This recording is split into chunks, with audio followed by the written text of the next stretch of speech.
उज़्बिल्लाहिमिनश्शैतानिर्रजीम बिस्मिल्लाहिर्रहमानिर्रहीम। Lecture number 24, chapter number 8, waves. Waves chapter में remaining discussion हमारे पास जो था वो ऑर्गन पाइप का था।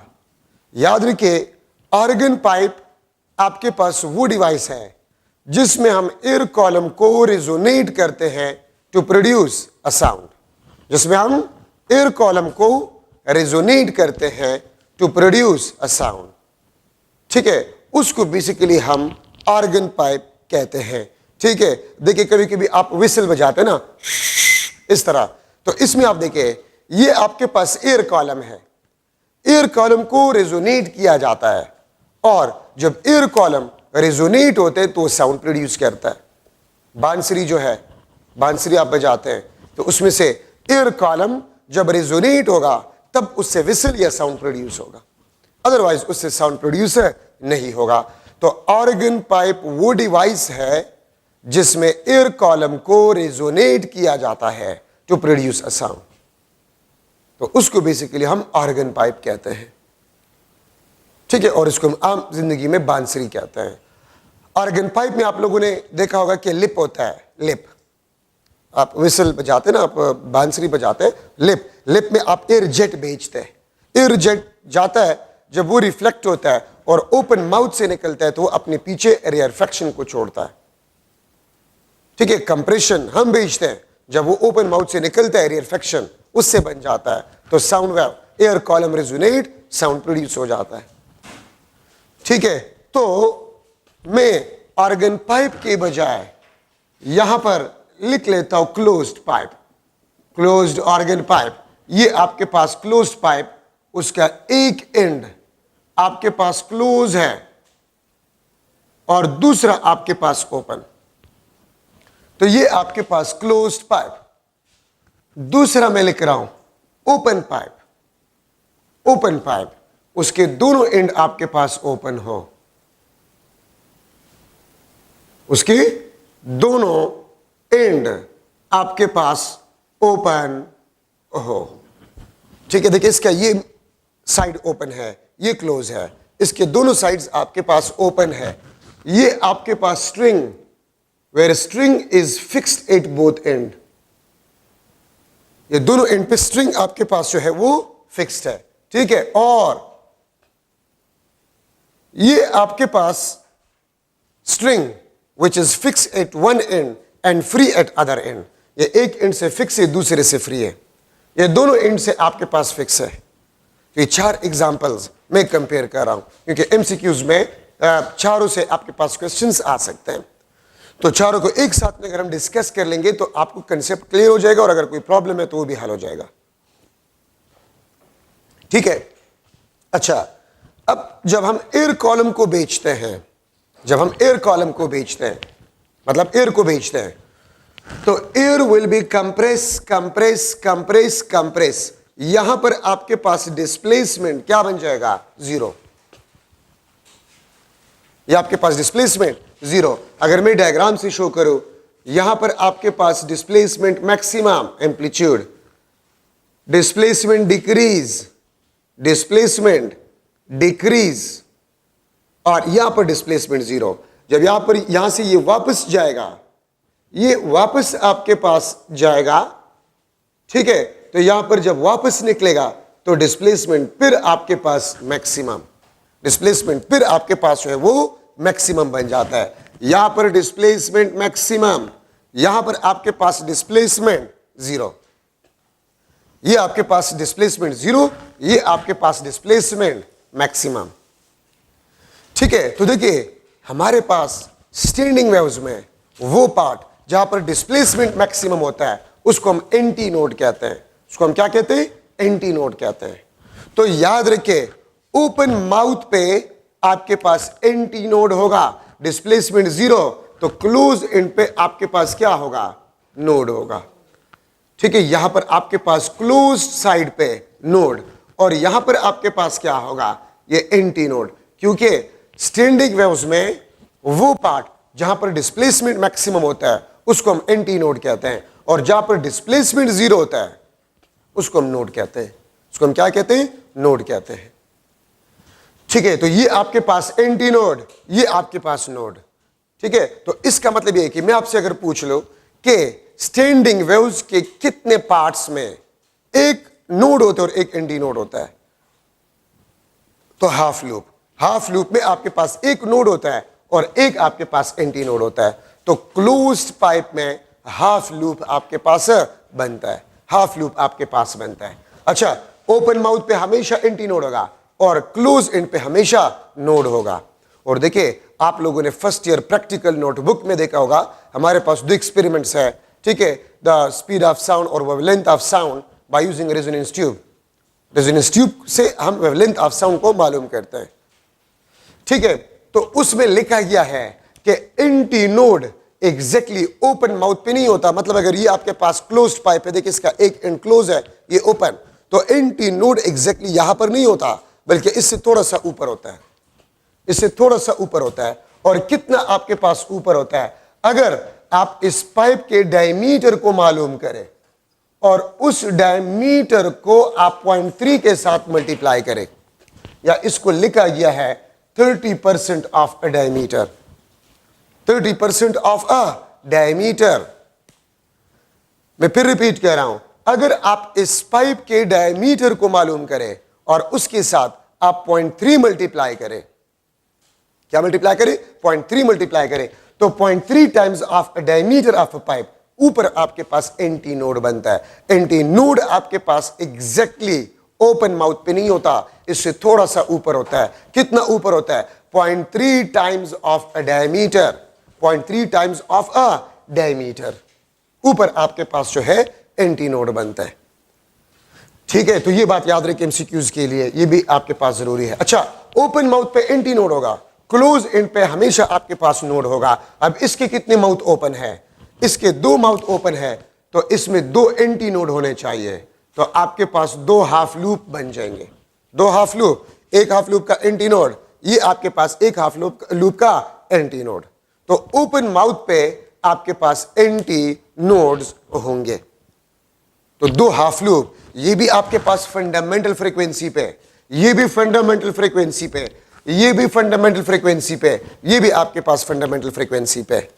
तो याद रखें, अगर एक पाइप क्लोज्ड पाइप हो, मींस एक एंड क्लोज दूसरा ओपन, क्लोज्ड आर्गन पाइप हो तो क्लोज एंड पे नोड होगा और ओपन माउथ पे आपके पास एंटी नोड होगा। फंडामेंटल फ्रीक्वेंसी पे हाफ लूप इसमें बनेगा। ठीक है, अगर मैं इससे ये हटा दूं तो आपके पास एंटी नोड ओपन माउथ पे आपके पास बनेगा। ठीक है, इसके 2 माउथ ओपन है तो 2 एंटी नोड होने चाहिए।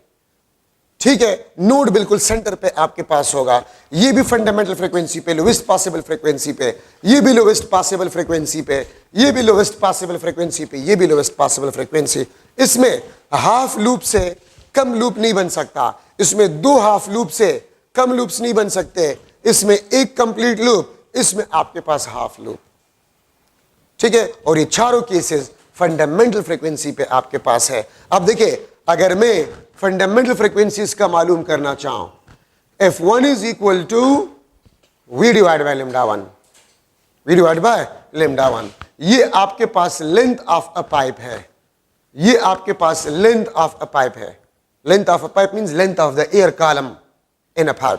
ठीक है, तो ये लेंथ आपके पास ये किस चीज के बराबर है, this is equal to lambda 1 divide by 4, क्योंकि मैंने आपको लास्ट लेक्चर में बताया था the length of single loop lambda by 2 और हाफ लूप लैम्डा बाय 4। तो लैम्डा 1 आपके पास बन जाएगा, लैम्डा 1 आपके पास बन जाएगा 4L। तो आपके पास फंडामेंटल फ्रीक्वेंसी बन जाएगा V divide bye 4L। This is the fundamental frequency. यहां पर आ जाए fundamental frequency V divide by lambda 1। और देखिए, इसमें आपके पास 2 हाफ लूप बनते हैं, इसमें आपके पास 2 हाफ लूप बनते हैं। 2 हाफ लूप का मतलब आपके पास क्या होता है, 1 कंप्लीट लूप, 1 कंप्लीट लूप। ठीक है, तो मैं यहां पर लिख लूंगा L is equal to lambda 1 divide by 2। एक लूप का लेंथ लैम्डा 1 डिवाइड बाय 2, या लैम्डा 1 आपके पास होगा, it will be equal to 12। तो इसका फंडामेंटल फ्रीक्वेंसी ये आपके पास v डिवाइड बाई 2l होगा। ये आपके पास fundamental frequency v divide by 4l होगा। ठीक है, इसका फंडामेंटल फ्रीक्वेंसी हम पढ़ चुके हैं v डिवाइड बाई 2l। इसका fundamental frequency v divide by 4 है। लेकिन यहां पर v speed of a string wave, speed of a string wave, यहां पर v आपके पास है, this is the speed of a sound wave. v speed of a sound wave है आपके पास। ठीक है, तो ये आपके पास फंडामेंटल फ्रीक्वेंसी, ये आपके पास फंडामेंटल फ्रीक्वेंसी, ये आपके पास फंडामेंटल फ्रीक्वेंसी, ये आपके पास फंडामेंटल फ्रीक्वेंसी। ठीक है, और मैं अगर आपको बताऊं, यहां से आप देख सकते हैं लिम्डा 1 4l है, तो इसका मतलब ये है कि the wavelength of closed organ pipe is equal to 2 multiply by 2l, या wavelength of a closed pipe at first resonance is equal to 2 times of wavelength at first resonance for open pipe, for open pipe। ठीक है, ये बात आप लोग याद रखिए। ठीक है, तो lambda 1c the wavelength for the closed organ pipe is equal to 2 times of wavelength at first resonance for open organ pipe, जो कि आप यहां से नजर आ रहे हैं, यहां से आप देख सकते हैं। अगर आप इसके फंडामेंटल फ्रीक्वेंसी को देखें, F1c half into v divide by 2l, 1 divide by 2 v divide by 2l, इसको मैं लिख सकता हूं, ये आपके पास हाफ और v divide by 2l, this is the fundamental frequency of the open organ pipe. ठीक है, तो इसका मतलब आपके पास ये होता है कि the fundamental frequency of open organ pipe is equal to 2 times of fundamental frequency of a closed organ pipe या closed pipe। लेकिन इसके लिए शर्त यह है कि length of open is equal to length of closed। याद रखिए, इसमें हाफ लूप, इसमें हाफ लूप, तो इन दोनों के इक्वेशंस आपके पास सेम होंगे। इसमें 2 half loop means 1 complete loop, इसमें 1 कंप्लीट लूप, इन दोनों के इक्वेशंस आपके पास जो है वो सेम होंगे। ठीक है, ये बात आप लोग याद रखिए। अच्छा, अब एक सेंटेंस में बोल रहा हूं, गौर से आप लोग इसको सुने। ये तो तमाम कंडीशन फंडामेंटल फ्रीक्वेंसी पे है। एक तो एमसीक्यू के लिहाज से ये काफी इंपॉर्टेंट है कि अगर मैं आपसे पूछूं, एक ओपन पाइप है, एक ओपन पाइप है जिसका लेंथ गिवन हो, जिसका लेंथ गिवन हो, तो एट फर्स्ट हार्मोनिक या एट फर्स्ट रेजोनेंस या एट फंडामेंटल फ्रीक्वेंसी वेवलेंथ आपके पास किस चीज के बराबर होगा? 2 times of a length of a pipe, 2 times of a length of a pipe. ठीक है, तो अगर आपके पास एक पाइप है, उसका लेंथ, ओपन पाइप, उसका लेंथ 1 मीटर है, तो फर्स्ट रेजोनेंस पे आपके पास जो वेवलेंथ स्टैंडिंग वेव का बनेगा वो 2 multiply by length of the pipe. अगर क्लोज पाइप हो तो आपके पास जो वेवलेंथ होगा एट फर्स्ट रेजोनेंस वो 4 times of length of a pipe. तो अक्सर ये एमसीक्यूज भी मुख्तलिफ बुक्स में मौजूद है कि आपको length of a closed pipe given होगा और आपसे at first resonance wavelength of standing waves के बारे में पूछा गया होगा, तो 4l। ठीक है, आपको ओपन पाइप गिवन होगा और आपसे फंडामेंटल फ्रीक्वेंसी पे वेवलेंथ आपसे पूछा गया होगा, वो आपके पास 2l के बराबर हो। ठीक है, अच्छा, चारों केसेस में मैं आपको फिर रिपीट कर रहा हूं कि क्लोज्ड पाइप और string fix at one and, free at other and, इनके इक्वेशंस आपके पास सेम होंगे और इन दोनों की इक्वेशंस आपके पास सेम होंगे।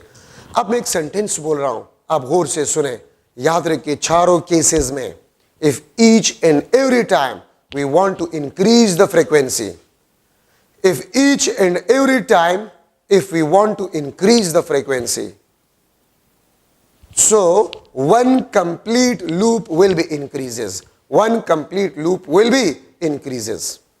चारों केसेस में, सिर्फ एक केस नहीं, अगर मैं इसमें फ्रीक्वेंसी को बढ़ाना चाहता हूं, ठीक है, तो आपके पास एक कंप्लीट लूप इसमें इंक्रीज होगा हर टाइम, एक कंप्लीट लूप इसमें, एक कंप्लीट लूप इसमें, एक कंप्लीट लूप इसमें। क्या मतलब है इसका? अब अगर मैं आपको कह दूं कि सेकंड हार्मोनिक पे इसमें कितने लूप्स बनेंगे, तो एक हाफ तो जरूर होगा और एक कंप्लीट, ये आपके पास F2 पे। इसमें आपके पास जो होगा एक कंप्लीट, 2 आपके पास हाफ, एक कंप्लीट 2 हाफ मींस 2 कंप्लीट। यहां पर आपके पास एक कंप्लीट, एक आपके पास हाफ, एक कंप्लीट, एक आपके पास हाफ। यहां पर आपके पास एक कंप्लीट, 2 हाफ। एक कंप्लीट, दो हाफ आपके पास होंगे। सही है। अगर वहां पर आप देखें तो F2 पे आपके पास दो लूप, इसमें भी एक लूप आपके पास इंक्रीज होगा, इसमें भी आपके पास एक लूप कंप्लीट इंक्रीज होगा F2 पे। तो चारों केसेस में each and every time one complete loop will be increases if the frequency increases.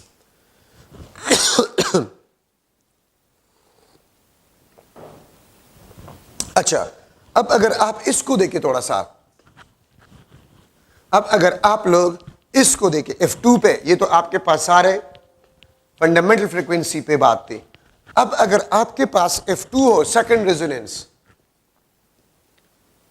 Second resonance, तो F2 आपके पास V divide by lambda 2, V divide by lambda 2, ठीक है। अच्छा, अब ये देखिए, एक हाफ लूप का लेंथ लेमडा बाय 4, एक हाफ लूप का लेंथ लेमडा बाय 4, तो आप ये देखिए ये कितने लूप हो गए हाफ, एक दो ये तीन हाफ हो गए, एक कंप्लीट एक हाफ मींस 3 हाफ। तो आप वेवलेंथ को देख सकते, लिखेंगे 4L divide bye 3, number of loops increase, तो आपको पता होना चाहिए कि वेवलेंथ विल बी डिक्रीज, और फ्रीक्वेंसी आपके पास शो होगा V डिवाइड बाय लेमडा 2, ये 4L डिवाइड बाय 3, F2 आपके पास शो है 3 into V divide bye 4L, ये आपके पास 3F1, ठीक है। यहां पर आप इस ओपन पाइप में आ जाए, ओपन पाइप में अगर आप लोग देखें सेकंड हार्मोनिक पे F2 पे, F2 is equal to V divide by lambda 2, ठीक है।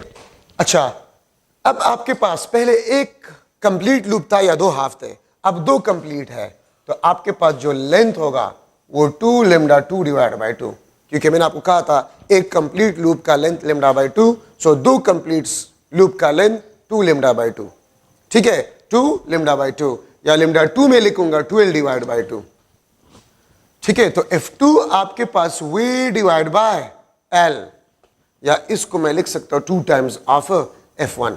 तो देखिए मैं आपके लिए और भी आसान कर लेता हूं, इसमें F2 पे, F1 पे इसमें कितने लूप्स बन रहे थे, एक हाफ, F2 पे सेकंड रेजोनेंस पे एक कंप्लीट एक हाफ, तो कितने हाफ हो गए, 3 हाफ हो गए।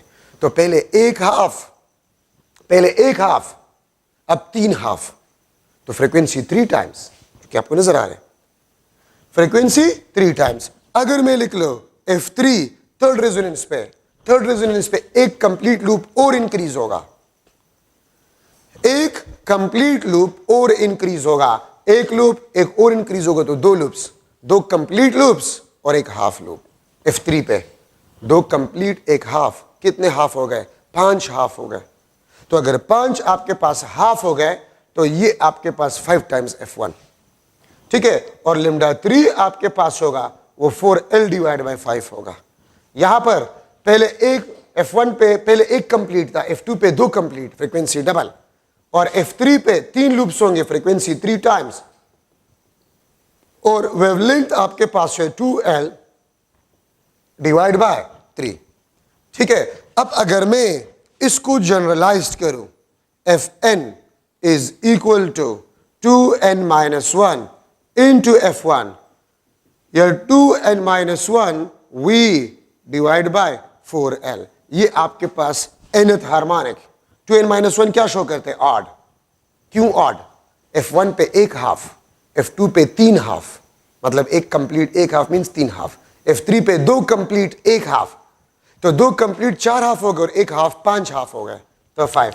तो मतलब ये है कि अगर एक पाइप क्लोज्ड पाइप हो, फिर उसकी जो फ्रीक्वेंसीज होंगे for harmonic, that will be equal to odd multiple of fundamental frequency, F1, 3F1, 5F1, 7F1, 9F1, 11F1, इस तरह जाते जाए। और वेवलेंथ आपके पास क्या होगा, वेवलेंथ आपके पास 4L divide by 2n-1, 4L आपके पास जो है डिवाइड बाय 2n-1, ये आपके पास जो है वेवलेंथ होगा, ठीक है। Lambda n is equal to 4L divide by 2n-1, और 2n-1 आपको क्या देते हैं, ऑड नंबर। तो याद रखिए अगर फ्रीक्वेंसी ऑड टाइम इंक्रीज होता है तो wavelength odd time decrease, 4L divide bye 1, 4L divide bye 3, 4L divide bye 5, 4L divide bye 7, 4L divide bye 9, 4L divide bye 11। तो अगर फ्रीक्वेंसी ऑड टाइम इंक्रीज होता है तो वेवलेंथ इन टाइम डिक्रीज होता है, सॉरी ऑड टाइम डिक्रीज होता है, लेकिन speed of a sound it will be remain same or constant. अगर आप इसको जनरलाइज करें तो Fn is equal to n times of F1, या इसको मैं लिख सकता हूं n times of V divide by 2L, और वेवलेंथ आपके पास होगा 2L डिवाइड बाय n। तो ओपन पाइप का frequency n time increase, open pipe का फ्रीक्वेंसी n टाइम इंक्रीज और वेवलेंथ आपके पास n टाइम डिक्रीज, लेकिन speed of a sound wave remain same. और ये इक्वेशन इसके लिए भी है और ये इक्वेशंस इसके लिए भी है। ठीक है, तो ये आपके पास क्लोज्ड पाइप, ये आपके पास open pipe, string fix at both end, ये आपके पास string fix at one end and free at other end. अब इसमें से अगर आप देखें, मैं चलो यहीं पर कर लेता हूं, तो ये आपके पास वेवलेंथ और फ्रीक्वेंसीज बन गए।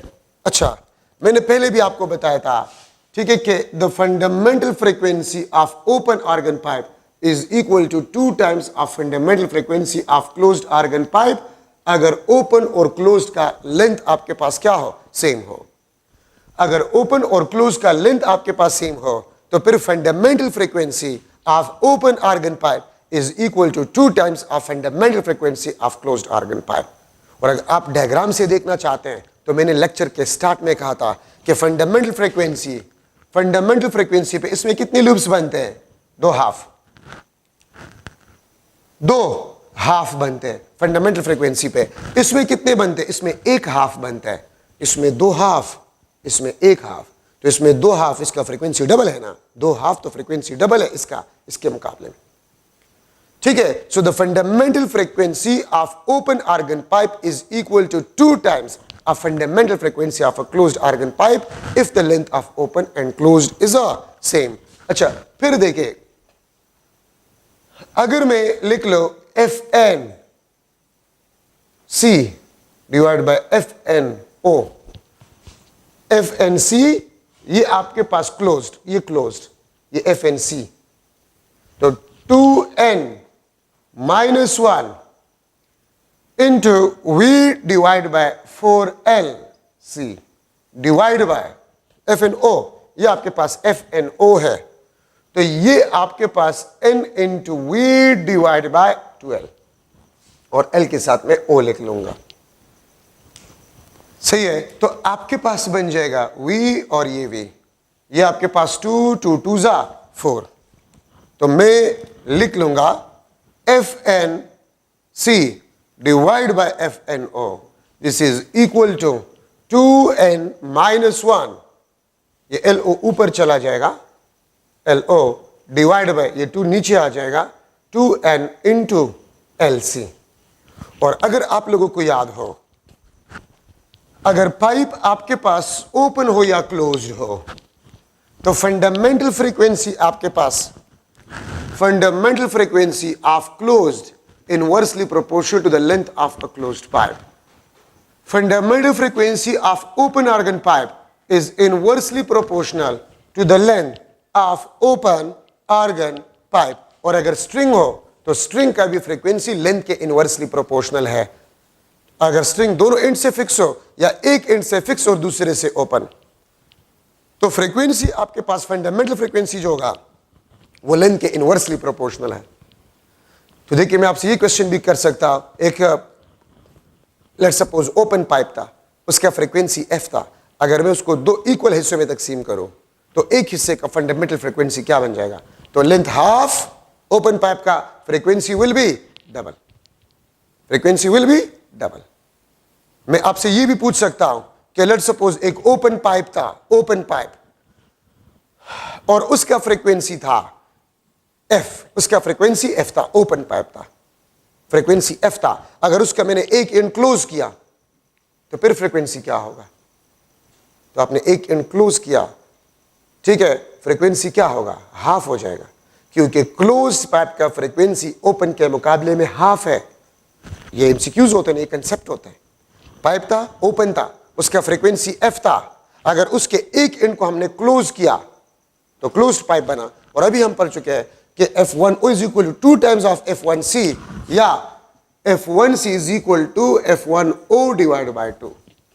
और अगर मैं इस तरह कह दूं कि क्लोज्ड पाइप था, फ्रीक्वेंसी F था, अगर मैं उसका दूसरा साइड भी खोल लूं तो फिर फ्रीक्वेंसी फंडामेंटल क्या बन जाएगा? डबल। यही आपके पास कंसेप्चुअल लर्निंग होता है, ठीक है। अच्छा, अब ये देखिए FNC क्लोज्ड, उसका लेंथ नीचे है, FNO उसका लेंथ ऊपर है। क्यों? Because the frequency is inversely proportional to the length. अगर मैं लिख लो if LO is equal to LC तो फिर ये कैंसिल हो जाएंगे और आपके पास बन जाएगा FNC divide by FNO is equal to 2n minus 1 divide by 2n। फिर आपके पास रेशियो इसके बराबर होगा 2n minus 1 divide by 2n, ठीक है। FNC divide by FNO this is equal to 2n minus 1 divide by 2n, ठीक है। तो ये आपके पास रेशियो, अगर मैं लिख लो F3C divide by F3O, F3C divide by F3O, तो वहां पर n आप 3 पुट करें तो 2 multiply by 3 minus 1 divide by 2 multiply by 3, ये आपके पास 5 divide by 6। So the ratio of third harmonic of closed pipe to the third harmonic of open organ pipe is equal to 5 divided by 6, is equal to 5 divided by 6। अगर मैं लिख लो F1C divided by F1O, F1C divided by F1O, ये किस चीज के बराबर होगा? 2 1 are 2 minus 1, ये इस फार्मूले में पुट कर रहा हूं, तो ये आपके पास बन जाएगा LO divided by 2 times of LC। Even fundamental frequency of closed, fundamental frequency of open, this is equal to LO divided by 2LC। अब देखिए अगर LO और LC बराबर कैंसिल तो आपके पास वही चीज आ जाएगा जो मैं लिख चुका हूं, F1O is equal to 2 times of F1C, वो आपके पास आ जाएगा, ठीक है। अगर मैं लिख लो LO is equal to LC, वो आ जाएगा, ठीक है। अब देखिए इस किस्म के MCQs आपके पास आ जाएंगे। MCQ, if F1O is equal to F1C then LO will be equal to dash times of LC, तो A option 2LC, B option LC divide by 2, C option 4LC, D option आपके पास जो है LC divide by 4। तो इसमें क्या होगा? तो देखिए मैंने ऊपर लिखा है अगर फंडामेंटल फ्रीक्वेंसी ओपन और क्लोज्ड का बराबर हो जाए तो फिर ओपन का लेंथ आपने क्या रखना होगा? तो आप ये देखिए F1C divide by F1O LO divide by 2LC। अगर LO को मैं 2LC रख लूं कैंसल, ठीक है। तो आपके पास LO अगर 2LC हो मतलब ओपन ऑर्गन पाइप के लेंथ को अगर आप डबल करें, ओपन ऑर्गन पाइप के लेंथ को अगर आप डबल करें क्लोज के मुकाबले में, तो फिर fundamental frequency of open and closed will be same और इक्वल, ठीक है। या मैं इस तरह भी कह सकता हूं कि अगर आप क्लोज्ड पाइप के लेंथ को हाफ करें, क्लोज्ड पाइप के लेंथ को हाफ करें, तो फिर fundamental frequency of open and length organ pipe will be same, and this is also important, ठीक है। तो आपके पास में LO, अब देखिए मैं अगर आपसे पूछूं LO में क्या रख लूं? If F1C is equal to 2 times of F1O, MCQ, open organ pipe का लेंथ में क्या रख लूं? In terms of closed organ pipe length, if the fundamental frequency of a closed pipe is equal to 2 times of fundamental frequency of a open organ pipe, तो यहां पर देखिए LO अगर मैं 4LC पुट करूं, ये 2LC है, तो LC के साथ कैंसिल 2, ठीक है। तो LO आपके पास क्या होगा? 4LC। अब उसमें आपके पास ऑप्शन, करेक्ट ऑप्शन 4LC आएगा इसके लिए। तो ये फार्मूला है, इससे आप आसानी से मालूम कर सकते हैं कि मैं ओपन ऑर्गन पाइप के लेंथ को क्या रख लूं या क्लोज्ड ऑर्गन पाइप के लेंथ को क्या रख लूं। जो क्वेश्चन आपसे पूछा है ये उसके मुताबिक से आप करें। अच्छा, अब आप लोगों ने ये भी पढ़ा कि open pipe F1 2F1, 3F1, 4F1 इस तरह जाते जाए। ये किस पाइप के लिए? ये क्लोज्ड के ओपन के लिए है, ये ओपन के लिए है। और क्लोज्ड के लिए आपके पास क्या है? क्लोज्ड के लिए F1, 3F1, 5F1, 7F1 इस तरह जाए। ये क्लोज्ड पाइप के लिए, वो ओपन के लिए। तो आपसे पूछा जा सकता है कि ओपन पाइप और क्लोज्ड पाइप में कौन सा पाइप आपको ज्यादा हार्मोनिक्स देंगे? कौन सा पाइप आपको ज्यादा हार्मोनिक्स देंगे? ओपन। ओपन आपको ज्यादा हार्मोनिक्स देंगे। क्यों? आप ओपन में देखिए F1, 2F1 भी है, 3F1 भी है, 4F1, 5, मतलब ऑड और इवन दोनों है, लेकिन इसमें सिर्फ ऑड है। 2F1 नहीं है, 4F1 नहीं है, 6F1 नहीं है, इसमें सिर्फ F1, 3F1, 5F1, 7F1 इस तरह, इसमें सिर्फ ऑड है। और ओपन के लिए ऑड इवन दोनों है। तो अगर ओपन और क्लोज्ड पाइप का लेंथ सेम है तो ओपन आपको ज्यादा नंबर ऑफ हार्मोनिक्स देंगे क्लोज्ड के मुकाबले में। सामने है, ठीक है, आप देख सकते हैं।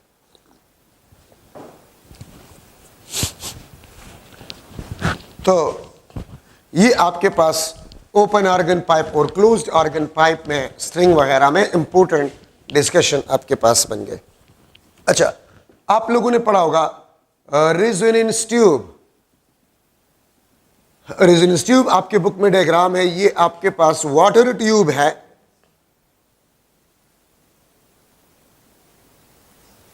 ये आपके पास water tube,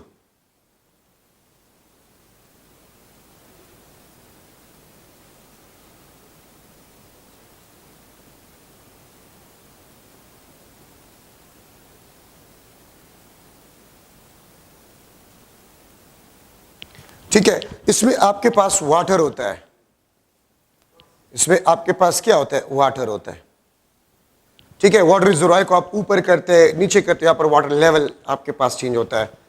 resonance tube, this is a closed pipe.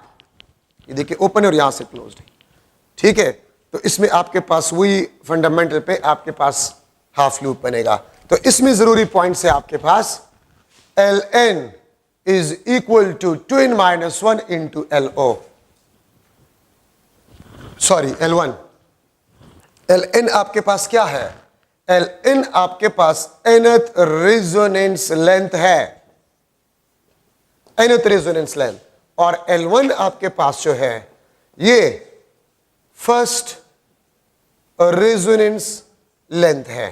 ये nth रेजोनेंस लेंथ, ये आपके पास फर्स्ट रेजोनेंस लेंथ है। और ये ऑड, ये 2n-1 ये आपको ऑड के बारे में बताता है, ये आपको ऑड के बारे में बताता है। This is nth resonance length, this is first resonance length, ये आपके पास ऑड, ठीक है। तो देखिए अगर मैं लिख लूं आपके पास L2 वो 3L1 होगा, L3 5L1 होगा, L4 7L1 होगा, इस तरह जाते जाए, ठीक है। तो फर्स्ट रेजोनेंस लेंथ अगर आपको गिवन हो और आपसे पूछ लिया जाए कि सेकंड रेजोनेंस लेंथ क्या होगा, अगर मैं लिख लूं MCQ L1 आपके पास 15 सेंटीमीटर है, ठीक है, and it resonate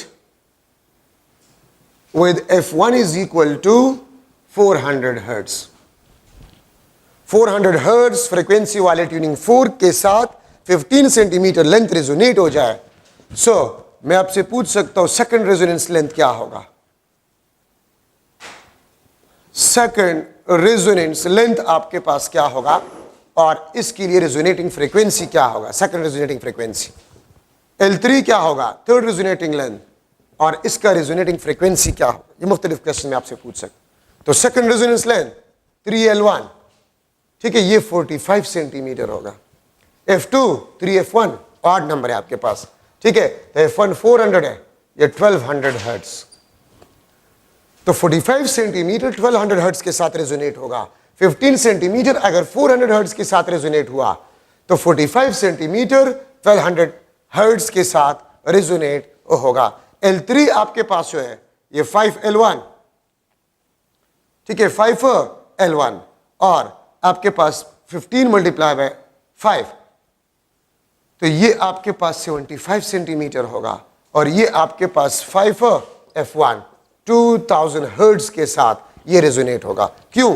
closed pipe की जो फ्रीक्वेंसी होता है वो odd multiple of fundamental frequency, और रेजोनेटिंग लेंथ आपके पास जो होता है वो odd multiple of first resonating length होगा आपके पास। अगर मैं इस तरह लिख लूं MCQ, second resonating length of resonance tube, second resonating length of a resonance tube is 75 centimeter. 75 centimeter. Resonate with tuning fork having 1500 hertz frequency. Second resonance length of resonance tube is 75 centimeter. Resonate with tuning fork having 1500 hertz frequency. Then first resonating length क्या होगा और इसका frequency क्या होगा? तो L1 is equal to L divided by L3 divided by 3 और F1 F3 divided by 3. तो L1 आपके पास बन जाएगा 25 सेंटीमीटर और F1 आपके पास क्या बन जाएगा 500 हर्ट्ज। 500 हर्ट्ज आपके पास बन जाएगा। ठीक है, तो ये आपके पास तरीके, ये फार्मूला है और मैंने आपको बता दिया कि ट्रिक इसका क्या है। ठीक है, resonance tube is basically the closed pipe. तो क्लोज्ड पाइप वाले कंसेप्ट फ्रीक्वेंसी वाले इसमें इस्तेमाल होंगे। अच्छा, now Doppler effect. Doppler effect आपके पास जो है the apparent change in frequency और pitch of sound due to the relative motion of source, observer or both, known as Doppler effect. The apparent change in frequency or pitch of the sound. ये कुछ बातें आप सुने, अपने पास note करें। आपने matric में पढ़ा होगा कि प्रॉपर्टीज ऑफ साउंड। तो साउंड की प्रॉपर्टीज क्या है? Loudness, pitch and quality. Properties of sound matric में आपने पढ़े होंगे। ठीक है, pitch, loudness and quality. Pitch of the sound किस चीज पे डिपेंड करता है? फ्रीक्वेंसी पे। लाउडनेस किस चीज पे डिपेंड करता है? एम्पलीट्यूड पे। क्वालिटी ऑफ अ साउंड किस चीज पे डिपेंड करता है? नंबर ऑफ हार्मोनिक्स पे या नंबर ऑफ ओवरटोन्स पे। तो देखिए मैंने पिच के साथ फ्रीक्वेंसी लिखा है। ठीक है, loudness amplitude of sound wave,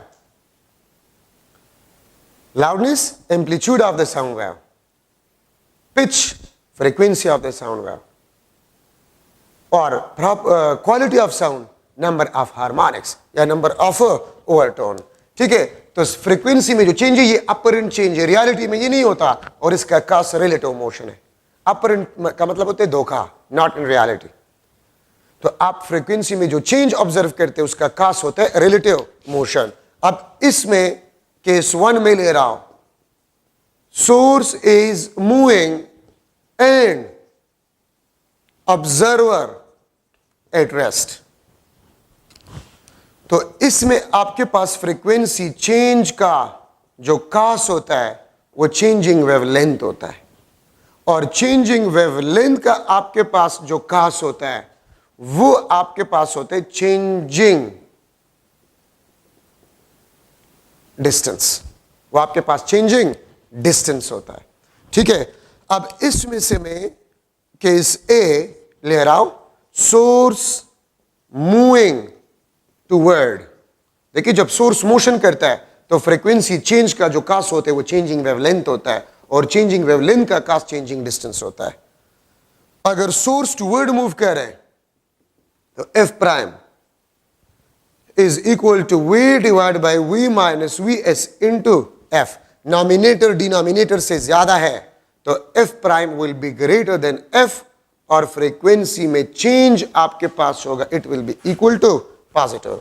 frequency में जो चेंज आपके पास होगा it will be equal to positive. ये आपके पास क्या होगा? पॉजिटिव होगा। इसका मतलब ये है वी एस किस चीज को रिप्रेजेंट करते हैं? Speed of a source, V speed of a sound, F prime the frequency which we observe, F the original frequency of a source, original frequency of a source, frequency observe, V speed of sound, V S आपके पास speed of a source.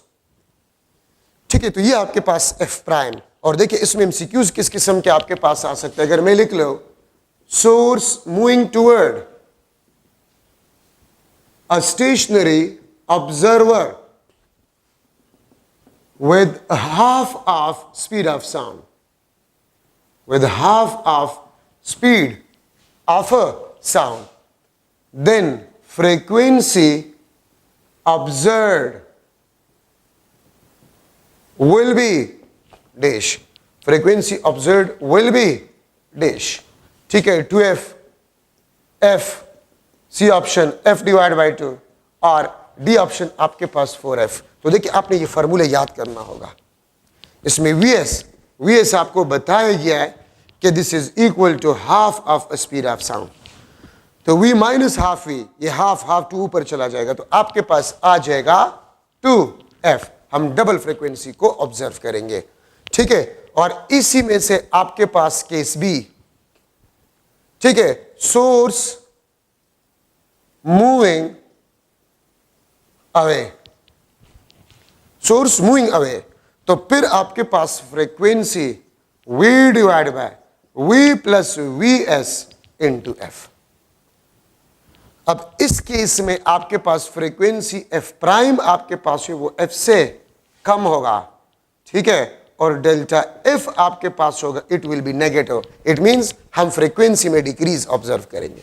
कितना decrease? Depend upon the speed of a source. ठीक है, तो इसमें equation आप लोगों ने याद करने होंगे। अब यहां पर मैं लिख रहा हूं observer is moving and source at rest. तो फ्रीक्वेंसी चेंज का जो कास होता है, इसमें फ्रीक्वेंसी चेंज का जो कास होता है वो आपके पास रिलेटिव स्पीड होता है, रिलेटिव स्पीड होता है जब ऑब्जर्वर मोशन करता है। ठीक है, अब इसमें मैं केस 1 ले रहा हूं, केस 2 में मैं केस ए ले रहा हूं। ऑब्जर्वर